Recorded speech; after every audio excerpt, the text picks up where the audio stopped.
Introduction to vectors. A vector is simply a directed line segment used to represent a quantity such as velocity or displacement or force. These quantities have both size and direction. The length of the arrow or line segment shows you the magnitude, and the direction it's pointing shows you the direction.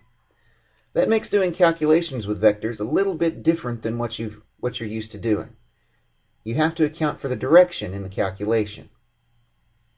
When we add vectors, the answer is also a vector called a resultant. The resultant of these vectors with lengths of 6 centimeters and 4 centimeters might be 10 centimeters if they're directed in the same path.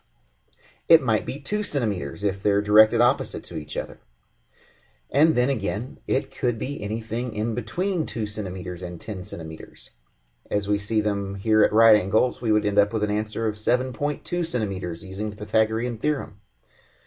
But not everything works at right angles either, and so it could be anywhere in between.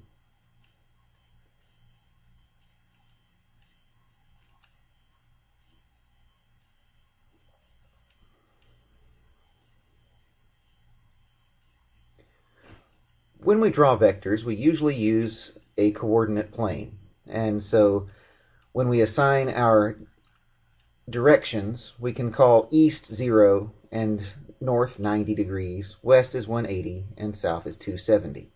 So this vector, representing 12 meters, is directed at 40 degrees. As we move to other quadrants, we have to account for the fact that we are in those other quadrants. And this one would be 110 degrees. We might measure our angle at 20, but we would have to add the 90 to that. Always give your angle references from 0, from east, from what we call a reference line. In the third quadrant here we've got 225 degrees. Your calculation would probably come out 45. You would need to know to add 180 to that because you're in the third quadrant. It is very important to draw your sketches. A reference line is simply an x-axis that stays with the vector. It's usually best if you have a horizontal vector to draw it first, that way it becomes the reference line. Let's add 15 meters, 0 degrees, and 10 meters, 0 degrees. I suspect you already know the answer to this one. Easy enough, 25 meters, 0 degrees. The directions didn't change, we just walked 25 meters to the east. Now let's try one that's a little bit more challenging. These two are not collinear. How about 15 meters 0 degrees and 10 meters 90 degrees? We have a horizontal vector, so let's draw it first. That way it becomes the reference line. We'll see in just a minute how that makes things easier.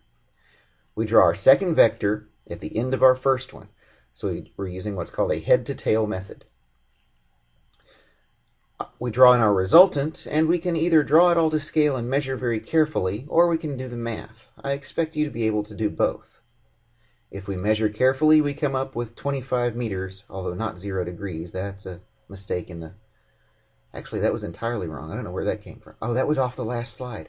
I'm going to stop just jabbering now. I'm also not going to fix that. Using the Pythagorean theorem, we come up with 18 meters.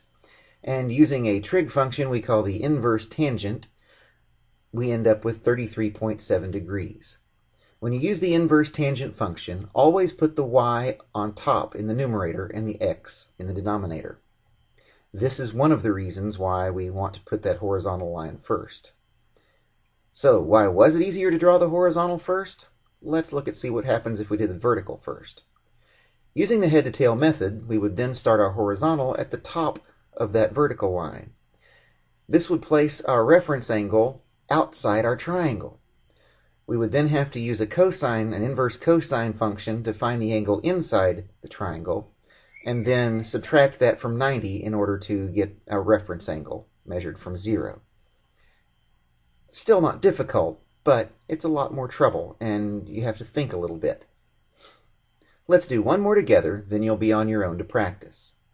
27 meters per second squared west plus 9 meters per second squared south. We draw our horizontal first, and then our vertical. It doesn't matter that they're both negative. We're going to ignore that for the moment. Use the Pythagorean theorem. The square root of 27 squared plus 9 squared gives us 28.5 meters per second squared. Our inverse tangent function gets us the angle within the triangle, which we're going to call phi. Some teachers pronounce that phi. Actually, I usually do. My last professor called it phi, and so I'm kind of in that frame of reference right now.